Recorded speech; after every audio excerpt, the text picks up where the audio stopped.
दोस्तों, इंसान की ज़िंदगी तमाम नंढी है। इन नंढी ज़िंदगी में अगर तहां चाहींदो, कोशिश कंदो तो इन नंढी ज़िंदगी के अंदर तहां घणो कुछ हासिल करे सको था। लेकिन तहां के फजूल इर्द गिर्द के माहौल के तवज्जो न ॾियणी आहे।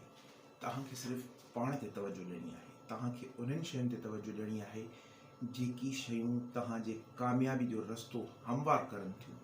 उन्हनि शयुनि ते अगरि तव्हां तवज्जो ॾींदो त मां यकीन ऐं दावे सां चई सघां थो तव्हांजी ज़िंदगी नुमाया थी पवंदी, तव्हांजी ज़िंदगी बहितरीन थी पवंदी। अगरि तव्हां पंहिंजी ज़िंदगी खे बहितरीन करणु चाहियो था ऐं चाहियो था त तव्हांजी ज़िंदगी पुरसुकून थिए, कामयाबु थिए ऐं हर हिकु वधंदड़ ॾींहं में तव्हांजी कामयाबी जी विख वधंदी रहे, त कोशिशि इहा कयो इर्द गिर्द जे फज़ूल माहौल खे कॾहिं बि पंहिंजे दिमाग़ में न रखिजो।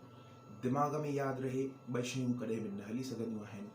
नाकामी ऐं कामयाबी खे अगरि दिमाग़ में रखंदो त कॾहिं बि कामयाबु न थी सघंदो। इन जे लाइ बहितरीनु आहे त नाकामी खे कढो, फज़ूल शयुनि खे दिमाग़ मां कढो ऐं कामयाबी ऐं पॉज़िटिव शयुनि खे दिमाग़ में रखो ऐं उनखां पोइ ॾिसो तव्हां केतिरो कामयाबु थी था वञो।